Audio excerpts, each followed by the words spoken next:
Nasa 10 na tayo guys. Ano na? 6:15 PM mga kaibigan. Minimum lang tayo kasi almost 1 week tayo hindi nakapag-jogging.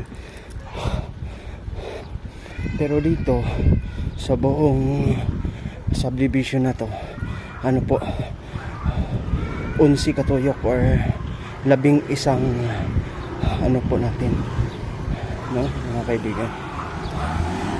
Yan, 10 na ho tayo, pang last na to, no?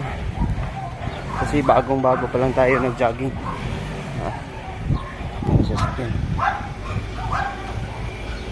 Kaibigan.